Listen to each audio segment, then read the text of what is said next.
The good times keep on rolling here on the Sports Cubicle. I'm Mike Mercado, Paul Shivari, as always, joining me. And this has been one of those great times in the Sports Cubicle where Christmas and all the other holidays are coming early because we keep getting these gifts that we don't deserve. Paulie, you played Santa Claus this time. What do you have for the amazing colleagues around the water cooler here at the Sports Cubicle? Well, our guest today is someone that has represented a record 8 NFL first overall picks, 64 first round picks. He's dealt with billions and billions of dollars of contracts and has raised over $1 billion. That's billion with a B for charity. We're talking today to sports agent Leigh Steinberg. Leigh, thank you so much for joining us today. Thank you for having me. So you're credited as being the inspiration for the movie Jerry Maguire, famous for Tom Cruise back in 1996. I wanted to know what was the correlation. And we should note that we saw in the background, it looks like a picture of you, Cuba Gooding Jr., and Tom Cruise. So it seems like a very legitimate claim to be the inspiration.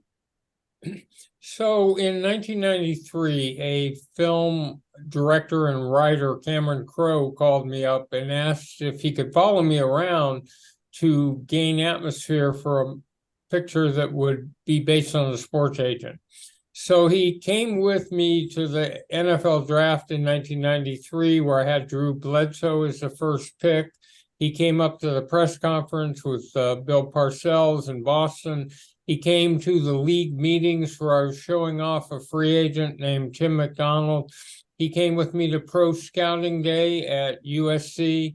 He came to a series of games, my Super Bowl party, and spent time in my office. And I told him stories, lots and lots of stories.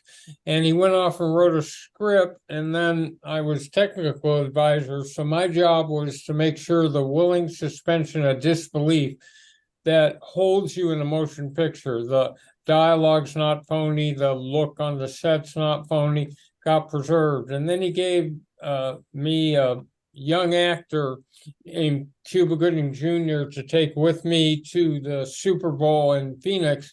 And he had to pretend he was a wide receiver for a whole week, and my client. And so he hung out with Amani Toomer and Desmond Howard. I actually had to show the quarterback in the film, played by Jerry O'Connell, how to throw a spiral because he had gone to NYU and they didn't have football there. So it's been 25 years. I mean, it was until The Blind Side, the top grossing sports themed film. And I've rarely gone to an airport or out to dinner where someone didn't run up and either ask me to say or say to me the 4 words that start with "show me the." Yep, money. Yep. Let me ask you this, because it's one of these things. Whenever we do the top list of sports movies, whatever, everybody wants to talk about North Dallas, Texas, or they want to talk about Remember the Titans. I always claim Jerry Maguire, and it's more about I love behind the scenes. I love that sometimes the truth is stranger than fiction. So with that in mind, are there any times when you were watching or living your real life where you're like, I can't believe that this is actually happening, this moment with this said client or this said team owner, that this is actual reality that we're living in? Is there any moment that you look back and be like, I can't believe this is actual true to the bone stuff that happened that Hollywood cannot write in your career?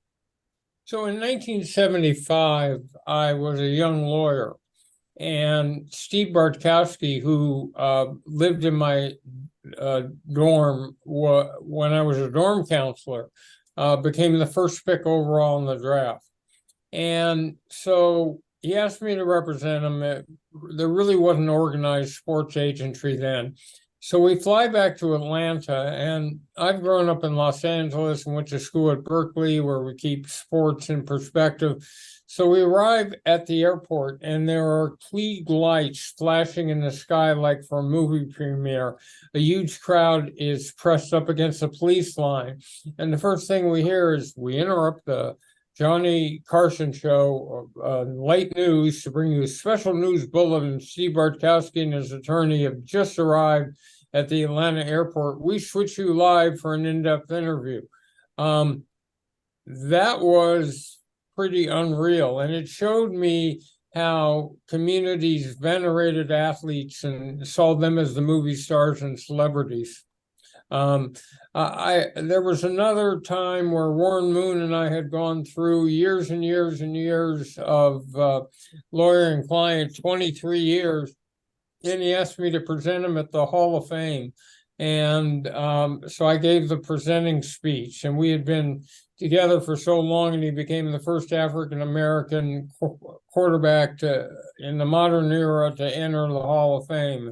That was pretty special. Or Steve Young is in Joe Montana's shadow for years and years, and he can't get recognized for his own achievement. So he throws 6 touchdown passes in the Super Bowl in Miami against the Chargers. And I run down off on the field and he says, "The monkey's off my back, the monkey's off my back." So yeah, there have been some moments. What do you think about the modern day athlete? I think the influence of people like you, athletes, and the executives and other lawyers and just people with the common goal have really changed the way what we would consider the modern day for the kids that are watching it now, how all athletes and businesses done. What are your thoughts, your feelings, kind of your emotions when you see athletes today, the guys that, let's just say, for example, Luka Doncic to Joe Burrow, who knows what the limit is for these young men and women. And now we're seeing it in college sports for women, right? Like it's endless now to see what the opportunities are. What are your thoughts about how it's grown and changed for the modern athlete, the modern agent, the modern firm in the world we're living in this sports age? Well, the first thing is how they receive information. So years ago, athletes used to read newspapers, they would watch network television, and today everything comes over the internet. So it's all over the social platforms. So they grow up with probably attenuated attention span because it's multitasking with color and light and computer screens, and NIL has completely revolutionized the whole younger athlete scene, because now you have athletes at 12 or 13 being recognized, pointed out, and they're doing a website and they're creating content that can be monetized and they're branding themselves. And so this is totally new. The fact that collectives of alums at different colleges are now raising money that can be used in recruiting. So instead of a player coming to school on scholarship, Michigan or Alabama or SC can tell a young player, "Come to our school and we'll guarantee you $10 million in endorsements." That's a radical change also. So, and the economics are not close. If Rip Van Winkle had gone to sleep in 1975 and awoken in 2023 and seen stadia with jumbo scoreboards and naming rights and 40 million people playing fantasy football, and the fact that you can go to the Washington Commanders Stadium and place a bet. I mean, these are all things that could never happen. Paulie? So right now we're in the Major League Baseball off season, and every off season there seems to be the hyperbole of this is going to be the biggest free agent signing season that we've ever heard. But this year it doesn't feel like hyperbole because Shohei Ohtani is now a free agent. It's the first two-way player that baseball has seen in such a long time, and might win his second MVP award in a couple of days here. With his potential offseason here, he's going to be courted by so many different teams, and he's probably going to land one of the largest contracts in sports history. What are your thoughts about what he's going to do this offseason and what teams need to do to try and entice him into signing with them? Well, first of all, we've really never seen anything like this. Babe Ruth played 2 positions, but to have a player dominate both as a pitcher and an everyday player is unprecedented. Now, had he not been hurt and injured his pitching arm in a way where he won't pitch next year, clearly this would be the breakthrough contract in history. And if Mike Trout has $426 million, it would be bigger. He's a little older than Trout was when he signed his contract. So I think they'll figure out a way to have him at level A while he's playing everyday position, and level B, a higher level of compensation when he's playing, when he's back to pitching again. But look, nobody's ever had this type of appeal. A team can sell 15,000 extra tickets a game because he's such a phenomenon. He's handsome, he's learning English, he's unblemished behaviorally. He's and people want to come and see him pitch. It reminds me, when I was a kid, it was Sandy Koufax in Los Angeles that people came to see. But you're going to get a guaranteed revenue flow with deals with Japan that the team would make, with marketing and sponsorship, and with extra attendance. So in addition to everything else, if it were simply that he dominates the two positions, it'd be enough to give him a record-breaking contract. Add in all the extras and revenue opportunities for a team, and the fact that you're having competition. So if all of a sudden the Dodgers and Padres and Giants and Yankees and Cubs are in it, among other things, those are the three biggest cities in America with the most capacity. It will be an amazing bidding war. Now, he's been pretty clear he wants to win. And so I think you have to look for a team where they've got a viable chance to make it through the playoffs and to the World Series. Leigh, it's interesting because we're here in Chicago, and obviously the rumors are all bubbling up about Shohei Ohtani. But one thing that you could count on Chicago sports fans is the disdain for the ownership and whether or not they open up their pockets. And I think it's interesting now that we have this unicorn, right, in Shohei Ohtani. But with all the specialization going on in youth sports and just the way these athletes are becoming at their prime so early, and all the nutrition and science, I think we're getting to a point now where Messi was this close, or I even think he did with Miami, Inter Miami, of getting ownership stake on the club. And we're seeing with Saudi Arabia and some of these other foreign countries that are trying to make big bids in their sports. In American sports, the NFL, Major League Baseball, the National Hockey League, any of the major four, whichever one you want to go with, do you think there's ever going to be that star athlete, the Mahomes to the next level, the Shohei Ohtani, even to the next level of that will get claim of ownership in an American sports team? So one of the goals I have for second career with athletes is, could they be owners? And Warrick Dunn, the former running back with Tampa Bay and Atlanta, owns a small piece of the Atlanta Falcons. And so, and we did it with Deron Cherry and the Jacksonville Jaguars and Ray Childress and the other teams. So I think that is the next breakthrough. And we already have athletes who are taking percentages and equity in a number of different businesses they do endorsements with. So yes, I think that ultimately you could get there, but and have player as owner. But I think that at this level, they're probably focused on how much cash would come in the next 10 years. Leigh Steinberg joins us here on the Sports Cubicle. It's Paul Shivari. I'm Mike Mercado. Paulie, I want to throw it to you in just a second too, but I want to also make a reminder, if you're watching us on YouTube at Sports from the Couch, the Sports Cubicle, there's an amazing background that our friend here has already shown us some of his pictures, and I want to see one more thing before we get him out of here. But Paulie, go ahead and what do you got for our friend? Oh, well, so when you were talking about just potential ownership being part of the negotiation, has that been some of the largest pushback that you've received in these negotiations with organizations? Or is there, obviously organizations don't want to part with too much money, so it's a back and forth. But what has been some of the biggest hurdles that you needed to clear as an agent trying to get your client the best deal? It's all about leverage. So the question is, the real breakthroughs come when you have someone approaching free agency, approaching that point. Now in football, they preemptively sign players, so the best players never really become free agents as they do in basketball and baseball. So you're not going to see a starting quarterback at the top of his game going through free agency. He'll be preemptively signed.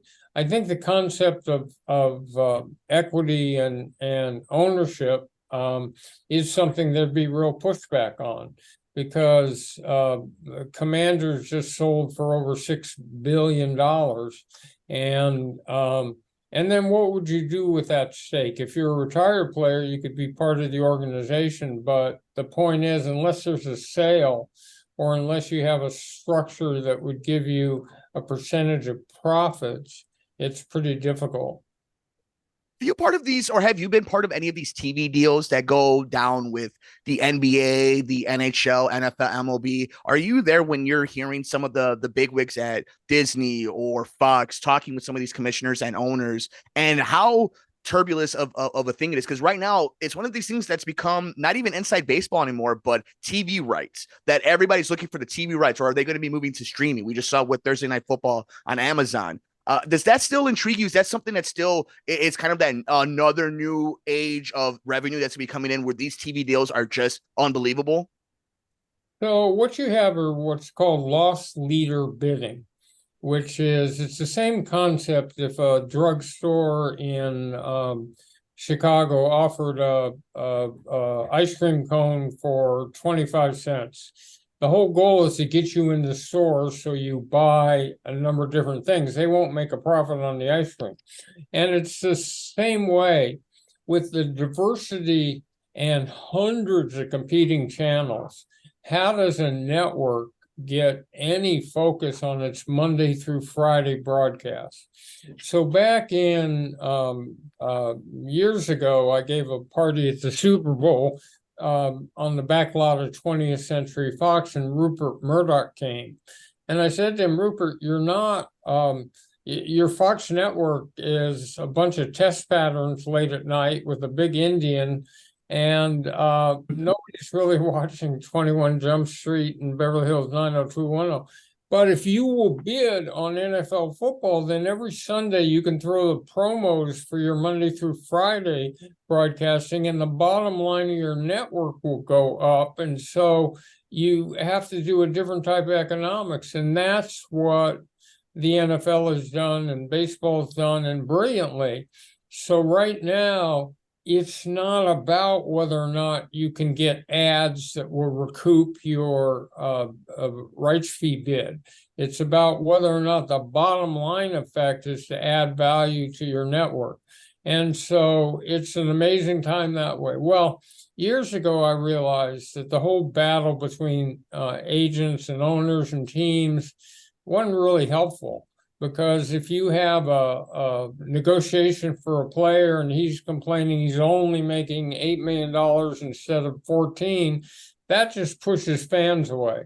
And if you have collective bargaining that features millionaires against billionaires, that just pushes fans away. What we got to be about is building the brand. So instead of you and I having public acrimonious negotiations, let's work together to see if we can blow out the TV contract, if we can have stadia that have ancillary revenue streams, that we can set up a NFL network or Major League Baseball. So I realized early on, if I wanted to get players well compensated, owners needed to make record-breaking profits. So it's a different way of looking at the business, but the point is that so much energy spent in self-destruction. The real battle, let's say if you're the NFL, is not labor versus management. It's a battle with Major League Baseball and the NBA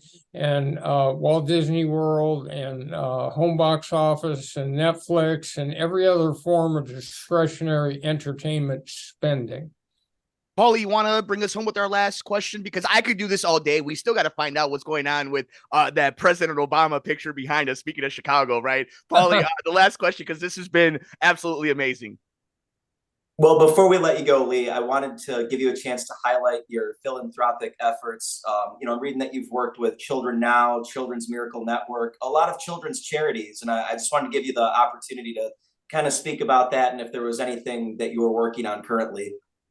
So one of the things I've worked on in the past is something to push back against skinheads, racism, anti-Semitism, and it was a training program where I trained young volunteers in how to help local police departments, how to intervene in crisis situations, how to promote ethnic tolerance, and so that's something that I'm resurrecting. We have Sporting Green Alliance, which takes sustainable technology and wind, solar, recycling, resurfacing, and water to stadia, arena, and practice fields to drop carbon emissions and energy costs and transform them into new educational platforms where you can see a waterless urinal, see a solar panel.